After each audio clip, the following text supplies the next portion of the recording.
I'm Greg. Okay. Is Director Stewart on yet? Yes, I am. Good evening, sir. Is the GM present? Yes, Steve is here. Okay. So it's 5:30. So let's get started. It's 5:30.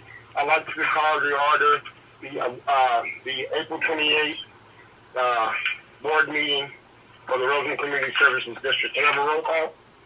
President Rick Webb. Yes, President. Vice President Byron Glennan. Here. Director Ben Stewart. Here. Director Alfred Wallis. Here. Director Greg Wood. Here. General Manager Steve Perez. Here. Secretary Executive President. Director of Public Works John Houghton. Is not online yet. Public Works Manager Bob Smith. Not online yet. Legal Counsel Joe Hughes or John Comer. John Comer here. Okay, will the record reflect that tonight's meeting we had all five of the directors present? At this time, can we have the Pledge of Allegiance? Steve, if you can lead us in the Pledge of Allegiance, sir, please. I'll be honored. I pledge allegiance to the flag of the United States of America, and to the republic for which it stands, one nation, without indivisible, with liberty and justice for all. All right. Thank you, Steve. Can we move on to... Yes, I was, sir. I was. Can we have a motion to approve the agenda, please? So moved. Wood. Okay, is that a motion by Director Wood? Okay, can I have a second on the floor, please? I'll second it. Wallis. Okay, so we have a motion by Director Wood, a second by Director Wallis. Can I have a roll call vote, please? President Rick Webb. Yes. Vice President Byron Glennan. Yes. Director Ben Stewart. Yes.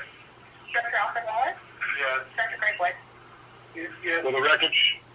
Will the record show that we had a 5-0 approval of the agenda? At this time, with public comments, at this time, any person may address the board on any subject within the district's jurisdiction which is not on the agenda. However, any non-agenda matter will be referred to staff for a report on our action at a subsequent board meeting, and no action can be taken on any such discussion unless the action has been authorized under Section 54954.2 void of the government code. Any person may also address the board on any matter at the time the matter is discussed prior to the board's consideration and action.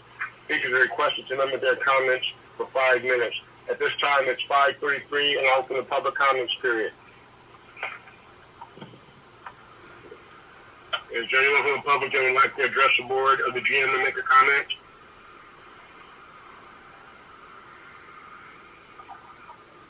Well, the records reflect that we open public comments. At this time, there's no one's come forward. Let's go on to the next item. It's voluntary public roll call via the teleconference. Any member of the public in the teleconference who wishes to identify themselves as present for the meeting, please don't do so for the minutes and the records. At this time, we open it for anyone that's available. Go ahead, please. Rosamond News reporter John Joyce here. Let the record show that John Joyce from the Rosamond News is present. Good evening, Mr. Joyce, sir. How are you? Fine, sir. How are you? I'm doing well, sir. Thank you. Is there any other person in the newspaper from the public that would like to be recognized? At this time, I'll close the voluntary public roll call teleconference and go down. Steve, are we going to go into closed session on those two items? Yes. Okay. Can I get a motion to go into closed sessions on items 1 and 2 on the agenda? Okay, we have a motion by Director Stewart. Do I have a second on the floor? Second. Byron. Okay, we have a motion by Director Stewart, and we have a second by Vice President Glennan. May I have a roll call vote? President Rick Webb. Yes. Vice President Greg Wood. Yes. Director Ben Stewart. Yes. Director Alfred Wallis. Yes. Director Greg Wood. Yes. Will the record show that we had a 5-0 vote at 5:35 p.m. to go into closed session? Okay, folks, let's go into closed session, and don't forget to log off and log back on the other phone. Thank you.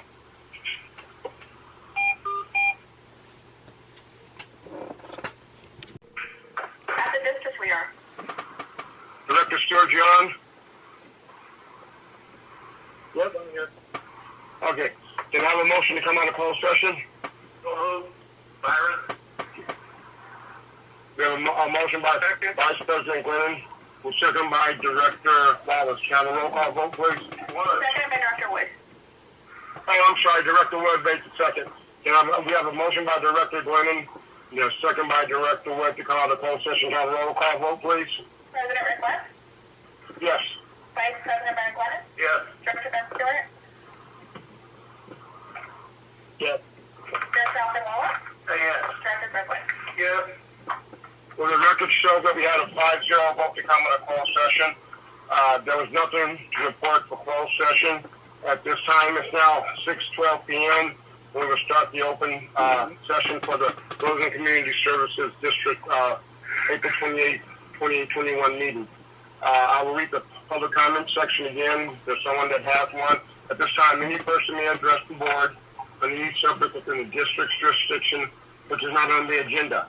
However, any non-agenda matter will be referred to staff for reports and/or action at a subsequent board meeting, and no action can be taken on any such action discussed unless the action has been authorized under Section 54954.2 Board of the Government Code. Any person may also address the board on any matter at the time the matter is discussed prior to board consideration and action. Speakers are requested to limit their comments to 5 minutes. At this time, it is 6:13 p.m. I'm going to open up public comments. If there's anyone from the public that would like to address the board or the GM.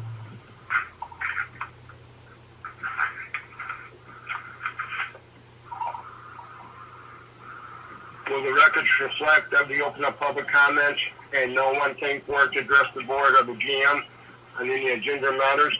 I'll now go down to voluntary public roll call via teleconference. Any member of the public on teleconference who wishes to identify themselves as present for this meeting, please do so for the minutes and the records.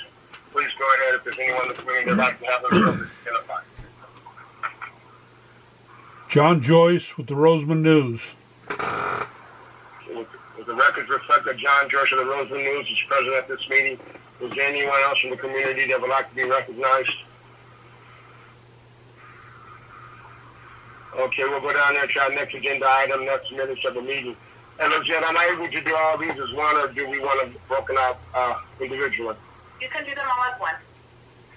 Okay, hey, if any of the director has concern or question regarding the minutes, we can take them individually. If not, can I get a motion so we can have MM1 through MM5 voted on to approve as one vote? Can I have a motion? So moved. Second. Wallis? Okay, I have a second. Who's the motion by? Is that Stewart? Now, Director Wood. Okay, we have a motion by Director Wood, a second by Director Wallis to for the minutes from 1 through 5. Can I have a roll call vote, please? President Rick Webb. Yes. Vice President Byron Glennan. Yes. Director Ben Stewart. Yes. Director Alfred Wallis. Yes. Director Greg Wood. Yes.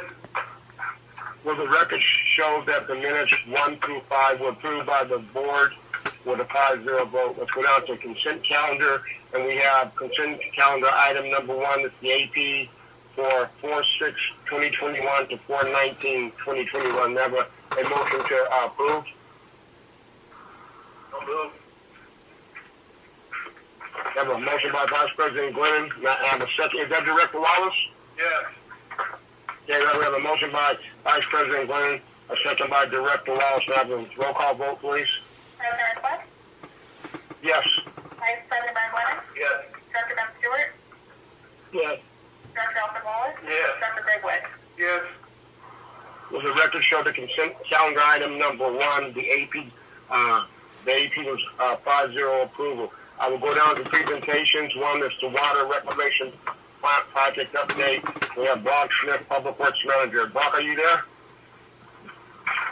Yes, sir. Good evening. How are you? Good evening, sir. You have the floor. Go ahead, sir. Thank you. Since the last board meeting, the contractor encased and backfilled the electrical duct bank for aeration basin 2, completed the installation of the 16-inch effluent diversion line, set and backfilled vaults number 9 and 12, and resumed work on the above-ground 16-inch air line. The pipeline subcontractor completed the installation of the new 30-inch sewer influent line and the 12-inch emergency overflow line tie-in. And district staff completed the repair and installation of the biolac equipment in Aeration Basin 1 following the installation of the new liner in that basin. And that concludes my report for the water reclamation plan.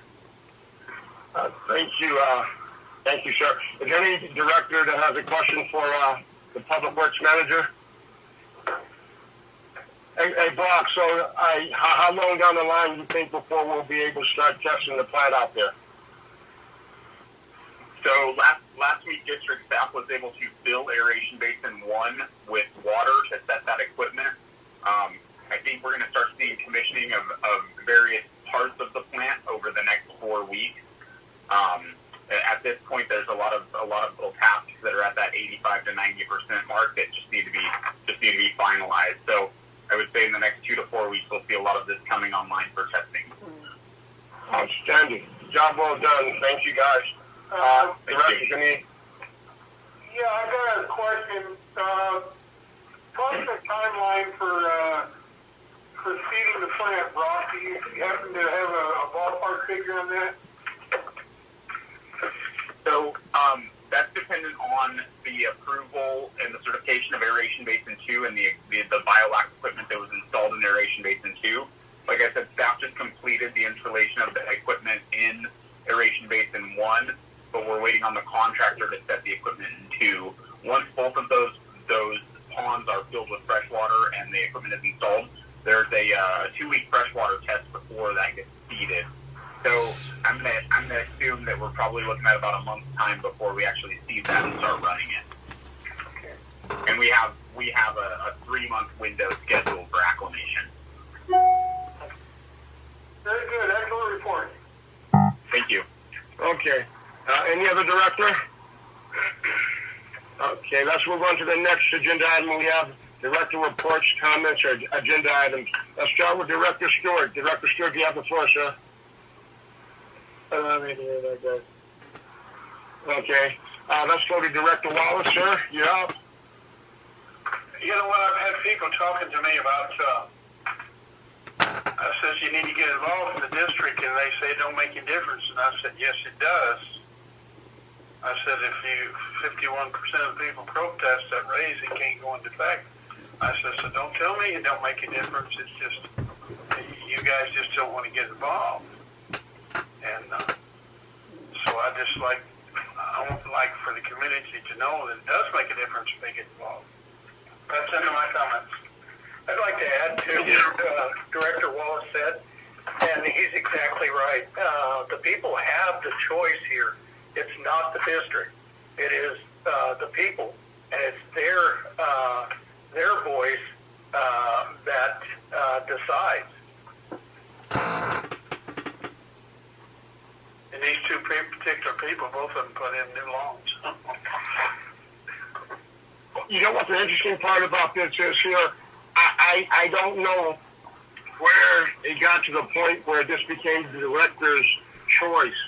I don't know if it's something that they did or didn't hear or whatever, but I hope that the community understands this is a community vote. This is not a district vote, it's a community vote.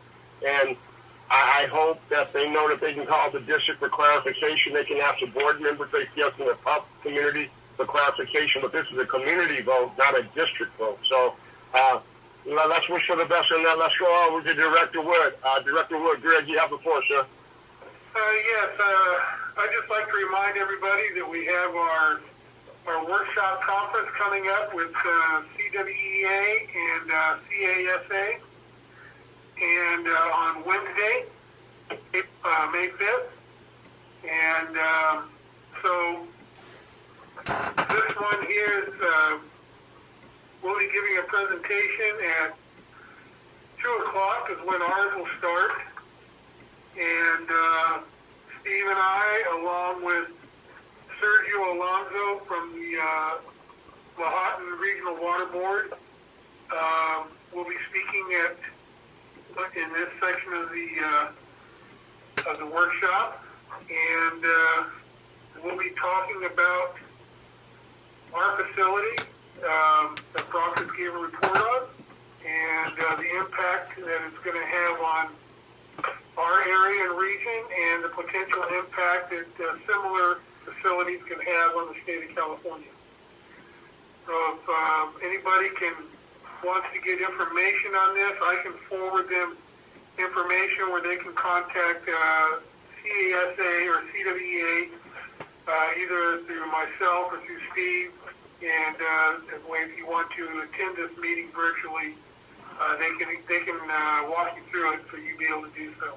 Yes, okay, then, I would send me the information too. Okay. I want to see how I don't know if I'll go on when you get to see everybody, but yeah, I would like to. It's going to be virtually, so we'll be holding it from our very own computers, wherever they may be at that time. But Hey, Greg. yes. Greg, if you could, see if they will allow us, after you do the presentation, give Steve the presentation, if we could perhaps make it available to add to the website, so folks that may not be available at that time of day, they can go look, because it is our plan, it is our community, and this kind of goes back to that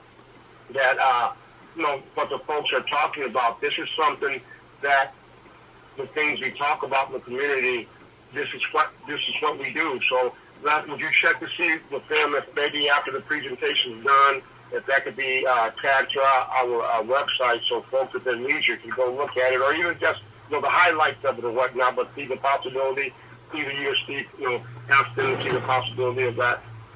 I believe, Steve, in our meetings, I think they did allude to the fact that the material will still be available, for people to be able to download and stuff. I think so. But yeah, we're working out getting all the final preparations made, but looking forward to it. It's a great opportunity to highlight our community and our treatment plant and Water reclamation. and so we're looking forward to it, and it's going to be very, very interesting and very informative. So hopefully a lot of people. That's all I have. That would be good. That would be very good for us. I think for us as a district and us as a community to have something that current and that modern, I think that'll be a very good thing for us. So yeah, I look forward to the presentation and getting that information out to the community. Director Glennan, you're up, sir. You have the floor. Listening to the ABAC meeting last night, there was kind of an extensive report on the high desert water bank and Metropolitan tying in with ABAC to develop this. And listening to it, I had lots of questions that I'm going to look into and see how it how it all falls apart or together with our water bank. Our water bank is inside of their larger high desert water bank, and I kind of have a feeling that we're almost in maybe the sweet spot of the high desert. We are, yeah. We've got the highest percolating area of everywhere that has been tested.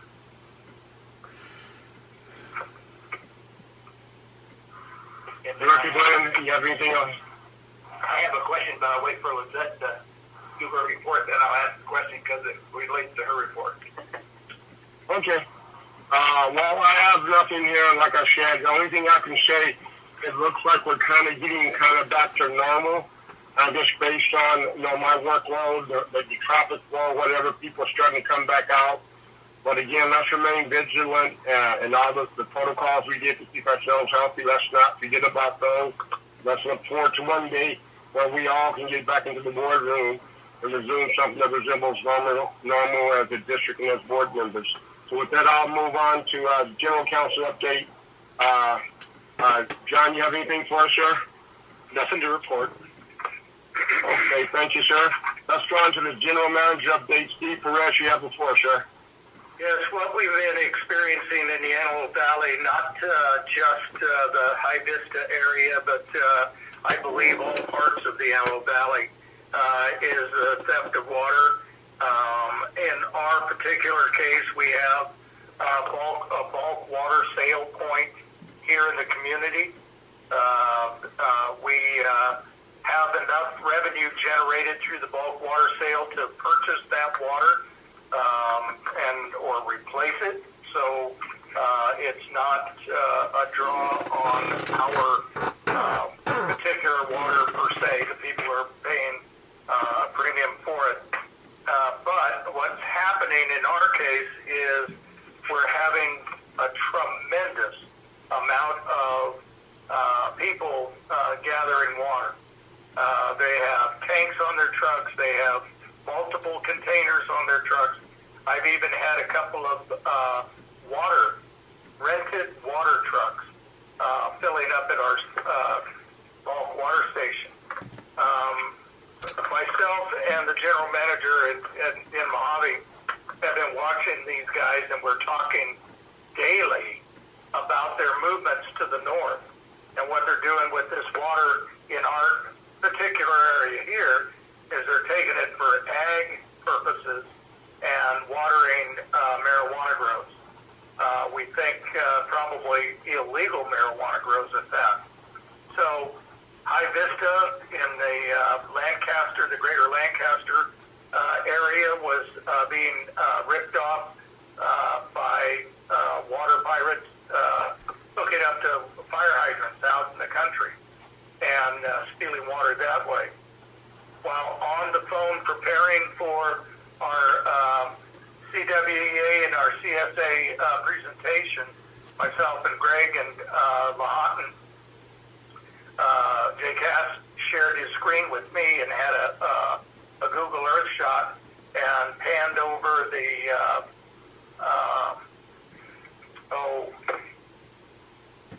area out east of Lake Los Angeles, the El Mirage area, and you wouldn't believe how many grows were going on out there. I believe it. We went by there, and they're just hot houses everywhere. Yep.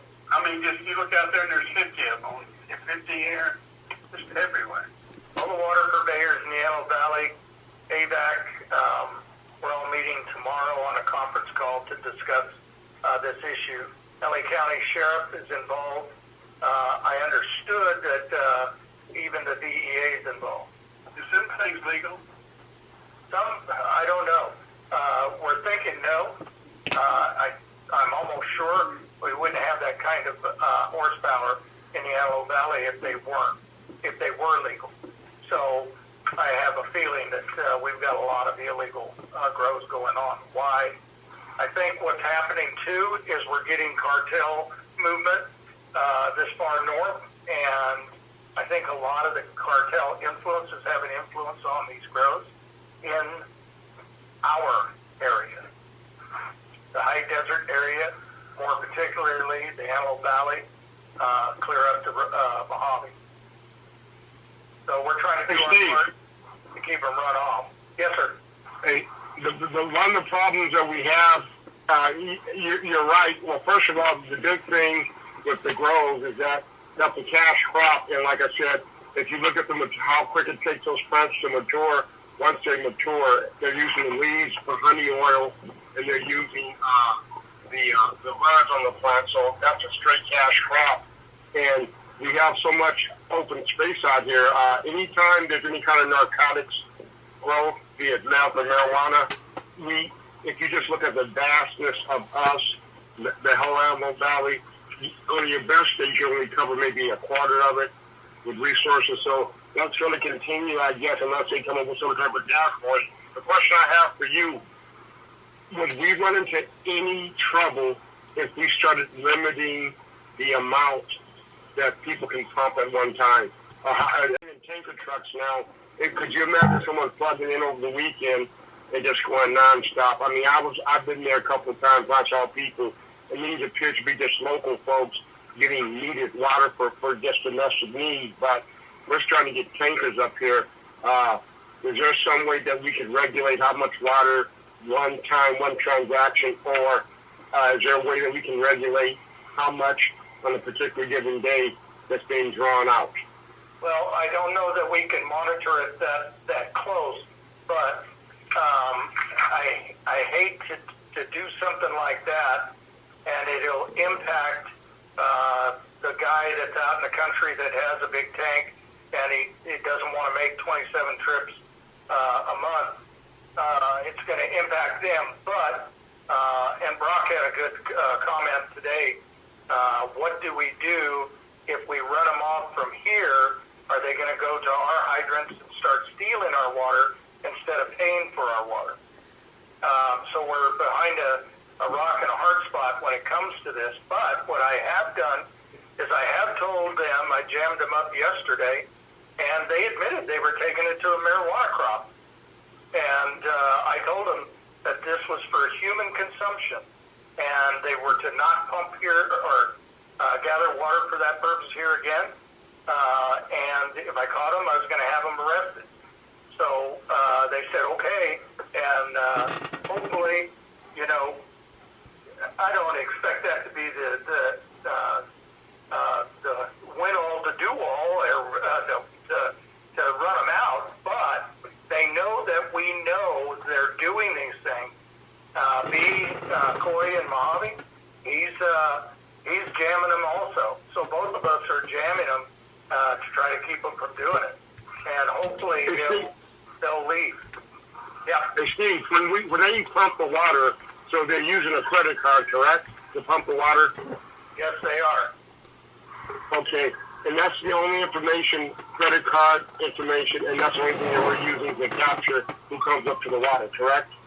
Right, and to find out which credit card is attached to what we would consider, or what I would consider a suspect, would be kind of difficult to get into the credit card system and have them tell us who it was, unless we did it possibly by time.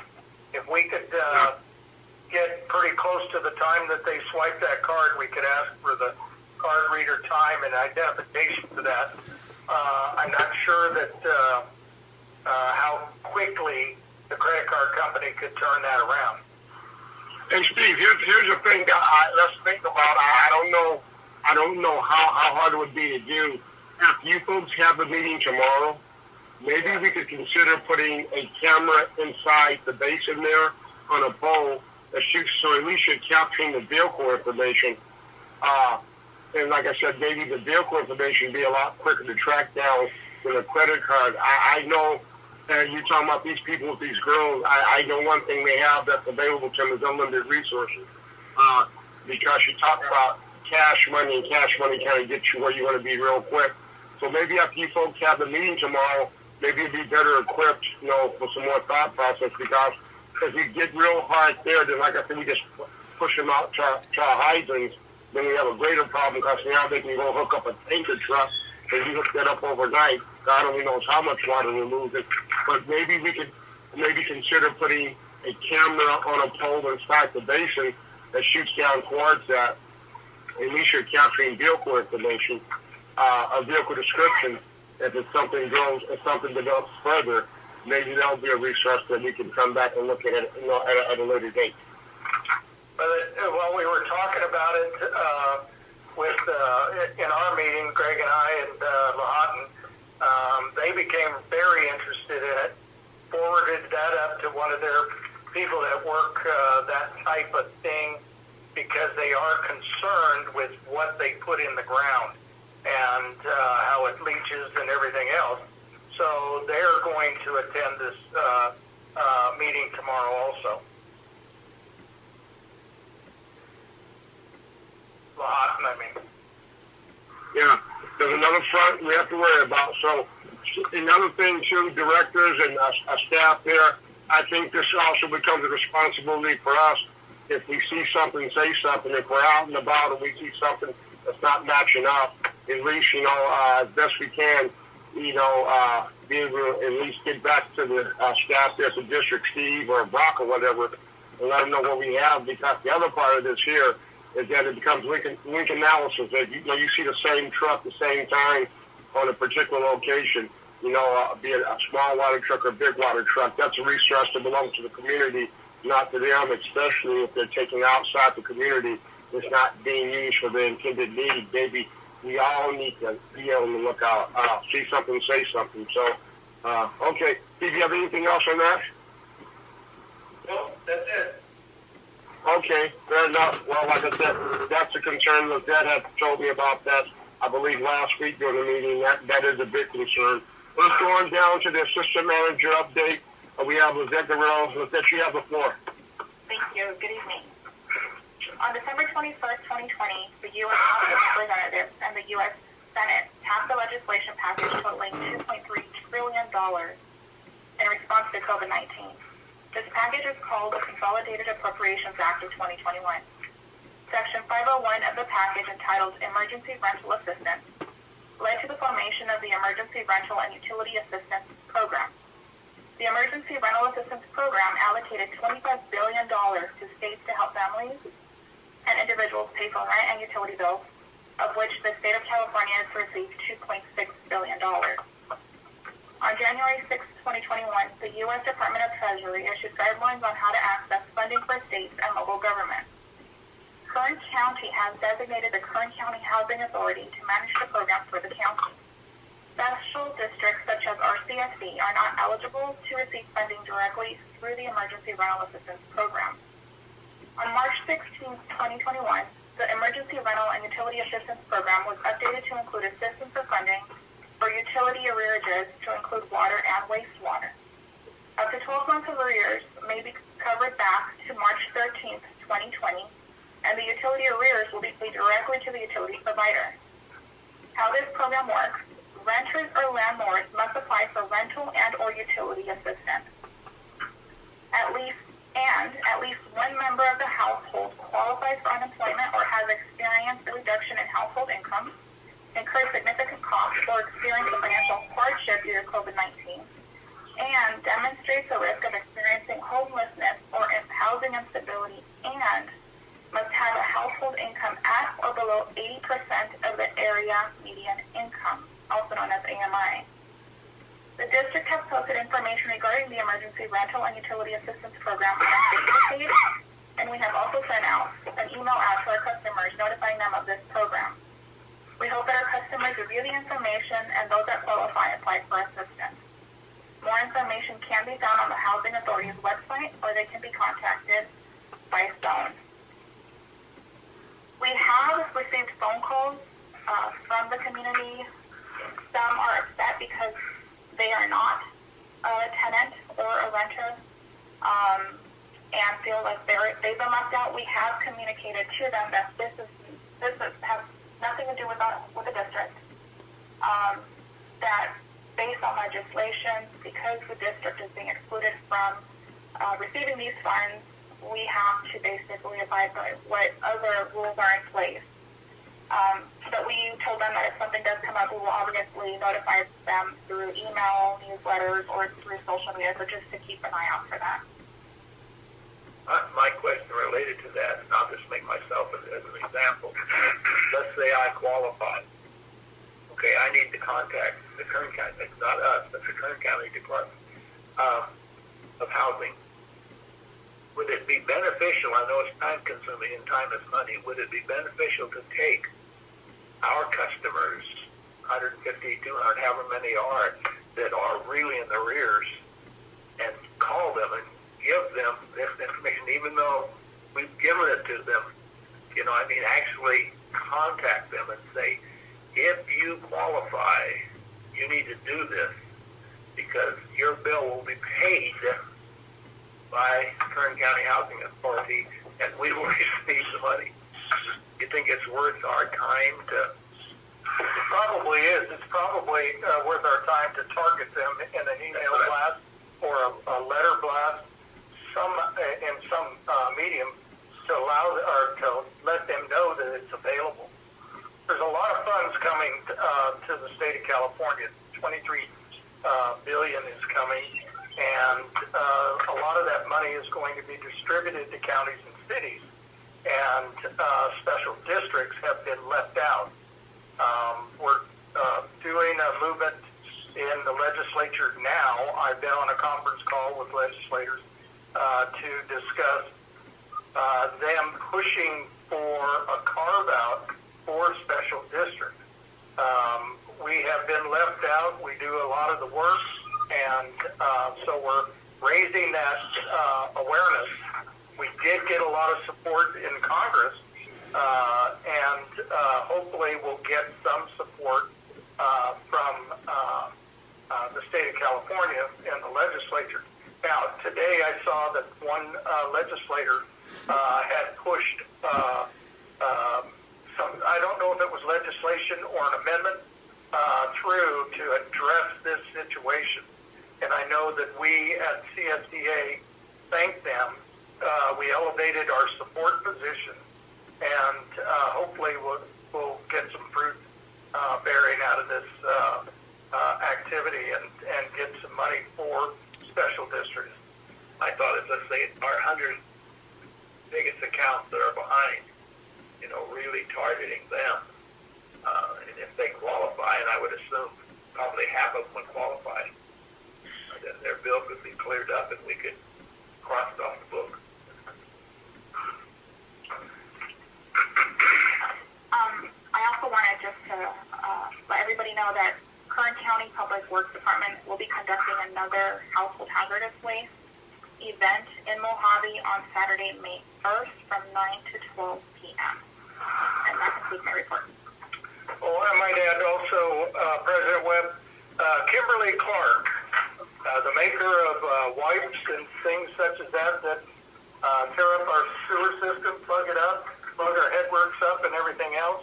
Well, they have agreed to develop a disposable wipe that won't do that. So hopefully we'll get some of that going on so we don't have backed up sewers because of it. That's good news. So, and we can take credit for it from them, Steve. You can take the credit for it to Kimberly Clark to do that. Okay, let's move on. Public Works, what do you guys have for us?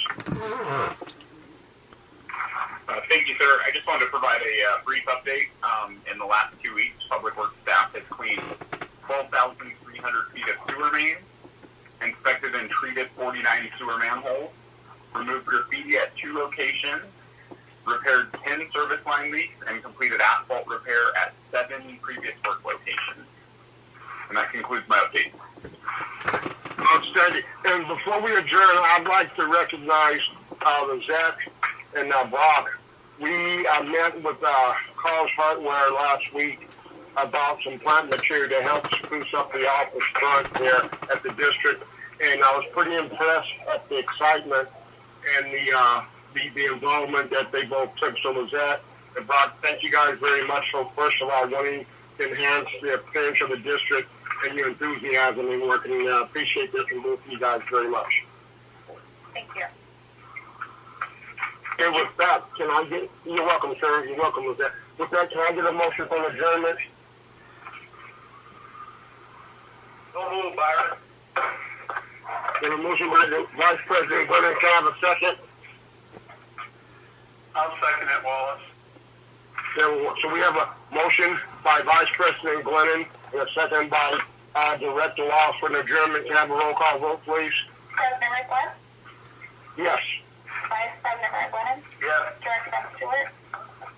Yes. Director Wallis? Yes. Director Greg Wood? Yes. Well, the records reflect that we have a 5-0 vote at 6:46 p.m. for an adjournment. Good night, everyone. Good night. Good night.